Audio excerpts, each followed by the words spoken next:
Le conseil communal de Nyons valide le réaménagement temporaire de la place du château. Les élus ont aussi accepté un amendement qui demande la destruction de la terrasse qui coupe la place en deux. Florian Cavalieri. On est parti du principe que les places de parc étaient encore nécessaires tant que les administrations et la police étaient sur la place du château. Et donc par conséquent, on souhaitait effectivement que les terrasses soient préservées pour la saison d'été, enfin cette période-là, mais que durant l'hiver, les places puissent être récupérées. Donc ça, c'était une première volonté. La deuxième, c'était d'éviter, on ne voulait pas cet aménagement de treilles, on était effectivement attachés aux arbres, on n'a pas aimé le miroir d'eau, il y avait des tas de choses comme ça qui nous semblaient pas vraiment nécessaires et plutôt handicapantes pour l'organisation d'événements généralement. Alors, qu'est-ce qui était bien dans ce préavis ? Non, mais il y avait de l'idée. Il y avait de l'idée. Il y avait simplement que on ne le trouvait pas parfait. Pour du temporaire, on aurait préféré quelque chose d'effectivement bien temporaire, notamment pour les places de parc. Et puis que la treille ne nous plaisait pas, quoi. Et puis le miroir d'eau non plus. Donc, et puis nous, on aurait préféré qu'il y ait un restaurant à la bretèche. La majorité de la commission souhaitait un renvoi aux municipalités, en gros revoir entièrement ce préavis, mais vous êtes arrivé au secours justement de cette municipalité en proposant un amendement, c'est-à-dire 150 000 francs pour raser la terrasse et réaliser le préavis prévu initialement. Alors effectivement, une proposition pour améliorer, je crois, le projet municipal.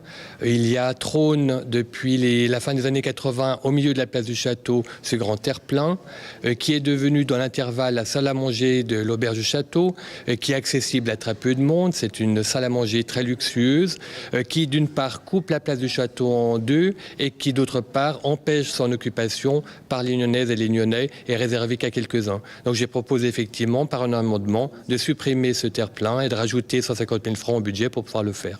Qu'on se comprenne bien, le préavis sera réalisé comme prévu par la municipalité, avec en plus cette surprise que vous nous avez amenée, c'est-à-dire la destruction de cette terrasse.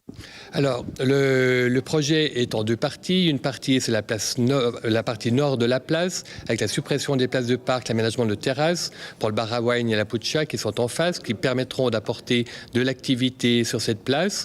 Et puis la deuxième partie, c'est la partie sud. J'imagine que le projet tel qu'il a été présenté jusqu'à maintenant va être un peu adapté, modifié à cette nouvelle situation, puisqu'on aura enfin un seul plat et continu et qui permettra sans doute de réaliser des aménagements un peu différents de ceux initialement prévus. On a donné une rallonge finalement, c'est ce qui a été accepté.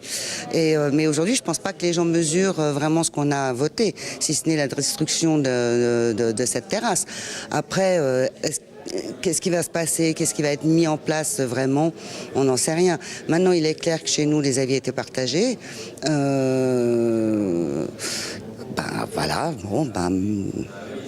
Moi, je trouve que ça a suscité la conversation. J'ai trouvé que, du coup, au Conseil, c'était animé. Ça a soulevé beaucoup de suggestions, de débats. Et ça, c'est plutôt positif, quoi qu'il advienne. On n'aura pas, finalement, le préavis tel qu'il a été présenté. C'est déjà ça. Reste encore une question. Le but, c'était de voter ce préavis ce soir pour pouvoir réaliser cette place du château d'ici l'été. Là, en rasant la terrasse, qu'est-ce qui va se passer ? Alors, il faut qu'on reprenne le calendrier d'étapage des travaux. Je pense qu'effectivement, on ne va pas ouvrir la terrasse en plein mois de juillet-août, lorsque c'est la période du tourisme. Donc, on va voir ce qu'on peut faire déjà cette année et puis repousser, je pense, la modification de cette terrasse à l'automne. Mais on peut en tout cas déjà démarrer une bonne partie des travaux une fois que la mise à l'enquête sera terminée. Voilà, et justement pour poursuivre cette discussion avec nous, on vient de le voir, Maurice Gué, bonjour. Bonjour. Municipal en charge de l'urbanisme. Alors, pour la municipalité, un bon point, il n'y a pas eu de renvoi à la municipalité. Par contre, l'amendement sur la destruction de cette terrasse qui augmente les coûts plus 150 000 francs avec des travaux qui sont repoussés. Par conséquent, est-ce qu'on peut dire, du coup, de votre point de vue, que c'est un peu un vote ou en tout cas une soirée aigre-douce ? Non, pas du tout. Alors, elle était très douce la soirée, puisqu'en fait, l'objectif de la municipalité a été atteint, puisqu'on souhaitait cet aménagement place du château. Et puis, en plus, on nous permet de faire des aménagements un petit peu plus conséquents que la destruction de la terrasse, qui nous permet d'avoir un peu plus de liberté sur le côté sud devant le château de cette place. Alors concrètement, aujourd'hui, à l'arrivée de l'été, qu'est-ce qui va se passer en termes d'agencement de travaux ? Alors, on est en train de reprendre le calendrier, puisqu'il y a quand même une donne qui a changé depuis lundi. L'objectif, c'est de réaliser la première partie, donc au nord de la place, la première partie quand on arrive vers la fontaine, devant l'établissement du Bahrain, pour que cette partie-là soit aménagée pour l'été, je pense mois de juillet à peu près. Et puis, il y a la zone côté Grande Rue. Là, il y a des oppositions qui sont encore en cours. Alors, il y a quelques oppositions sur le projet en général. Maintenant, évidemment, qu'on va devoir faire une enquête complémentaire pour la démolition de l'esplanade, de cette terrasse. Et dans ce cadre-là, c'est possible que les oppositions soient plutôt axées sur cette partie-là que sur la première partie d'aménagement. Il y a quand même un certain nombre d'inconnus, on le comprend bien, par rapport au projet des chantiers. Mais à terme, parce qu'on parle évidemment d'aménagement temporaire, à quoi va ressembler la place de la gare ? Vous nous le rappelez ? La place du château, elle ne va pas... C'est encore très difficile de le dire pour l'instant. Ce qu'on cherche surtout, c'est des fonctionnalités, c'est de voir de quelle manière la population s'approprie cette place et la manière dont elle va pouvoir la vivre, quelle est la demande en fait, de la population. Dans ce même aménagement, on doit aussi réactiver la bretèche. Donc ça nous permettra aussi de voir de quelle manière il peut vivre, si c'est avec les vins d'Union, avec un autre établissement. Mais c'est un petit peu l'idée, c'est vraiment un laboratoire grandeur nature pour définir la place définitive, donc je ne peux pas vous en parler déjà maintenant. Est-ce que du coup vous comprenez quand même peut-être la frustration de certains élus, qu'on a entendu d'ailleurs dans le sujet, qui disent le problème c'est qu'on ne sait pas justement à quoi va ressembler cette place du château ?